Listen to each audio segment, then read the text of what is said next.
Today's short podcast is going to be about a new feature we added to the website to help refine the projections on government payments that we've been calculating. So on the screen now is a page that basically you'll recognize it. The top part of it is the normal screen that had prices where you'd go through and you decide, do I want to enter my own, or do I want to use FAFRIs or USDAs. The bottom part of that screen has a new feature to it, and it's your county yield outlook. And so sounds self-explanatory, but why I wanted to tell you about this is we needed to tell you what we were doing. In the Ark County program, we are using historical county data to project out what next year's county average yields would be. And that's very typical of how anyone would do it. But what we know is because we're signing up for these programs after there's a lot of yield information for that crop year, specifically the 2014 crop year is available, we wanted to allow you the opportunity to either take our value or to update, because you live in the area, you know that the county yield was better or worse than what we have posted there. You may not know exactly what it is, but you might say that our projection is so far off that you could put a number that would be closer. So let's talk about that. So what you see here is the county yields, the reported county yields that are in the FSA database for the previous 5 years by crop, for in this case Carroll County, Missouri. The projected 2014 is our estimate of where 2014 county average yield would be. And again, 137 for corn, and 41 for soybeans. You may say, you know what, that sounds pretty close. I don't know anything that would be different. And if so, hit Analyze Program Options and you go forward just like you have been in the past. The interesting part is this. If you look at the green, I've colored in a green box around the change from 2013 to 2014. What people will probably know is they won't know exactly the number. They're going to know that across,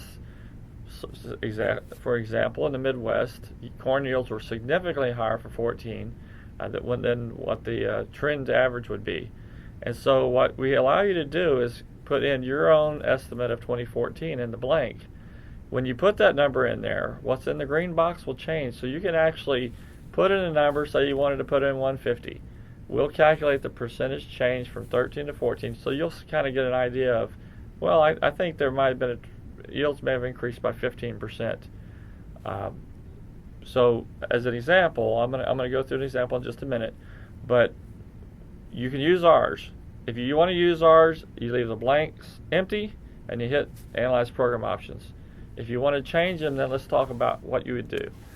So here's a blow up of just that section. Again, we're talking about, I think, and the person who's going to change this is the person who says, you know what, the trend yield for the county is 137 based off of historical data, but we had a huge yield, and it could be upwards of 160.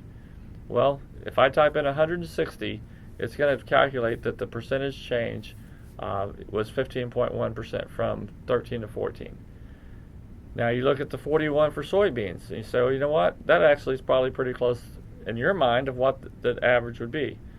So when you look at this, you've got the option to put in data. Where the blue arrow is, if you want to change it, you put it in. How is this used? It's used for calculating Ark County payments for not only, it's used in the calculation for 14, but it's going to be in there for the next 5 years.